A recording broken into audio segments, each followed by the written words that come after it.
అమ్మా బాబు అమ్మా వచ్చేసానమ్మా. నేను అదృష్టవంతున్నమ్మా. జీవితంలో ఎన్నడూ ఎరుగని మాతృప్రేమ మాధుర్యాన్ని చవి చూస్తున్నానమ్మా.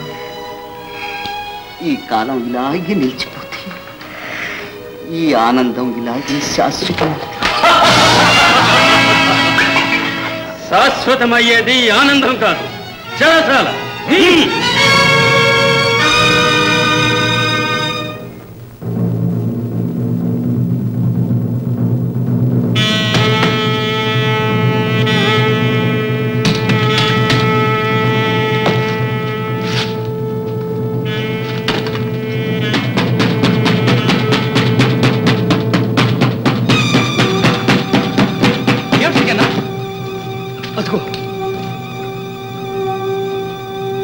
ఈ సంకేతానికి అర్థం ఏదో వినోదం.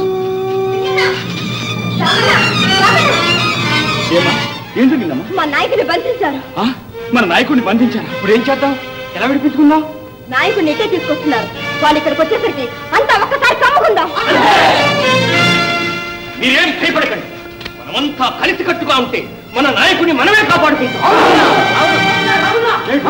మన నాయకుడిని తీసుకొస్తున్నారు.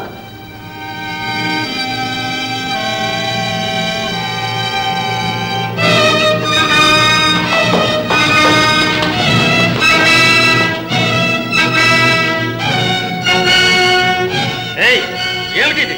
ఎక్కడికి మీరంతా? మేము మా నాయకులతో పాటే. మమ్మల్ని కోట్లోకి తీసుకుపోండి, వస్తాం. అయ్యి బాబాయ్, మిమ్మల్ని అందరినీ తీసుకెళ్ళిపోయి కోట్ల ఎక్కడట్టమంట? చెరసాల్లో గదులు సాలవుగా. పోనీ గుర్రాలశాలలో పెట్టండి. ఆ భోజనశాలైనా సరే. పెడతాం. నోరు మూసుకుని మర్యాదగా దారి వదలండి. పాపం గారెట వదలండి రా. గోదావరి దాకా వదలండి, పోయి పడతారు.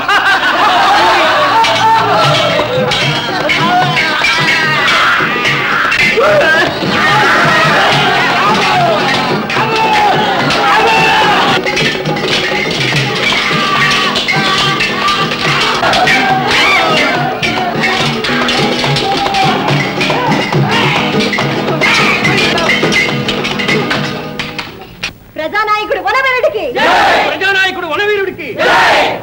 నాయక, మేమందరం సమయానికి ఇక్కడికి రాగలిగామంటే అందుకు కారణం నందిని. ఈమె మా అందరికి హెచ్చరిక చేసింది నాయక. నందిని, ఈనాడు నీవు రక్షించింది ఒక వ్యక్తిని కాదు, ఒక మహోద్యమాన్ని. దానికి మేమెంతో రుణపడి ఉన్నాం. మన నాయకుడిని కాపాడుకోవటం నా కర్తవ్యం. సరే, మేము వస్తాం. మీరంతా జాగ్రత్తగా ఉండండి. సింగన్న, రామన్న, భూమన్న.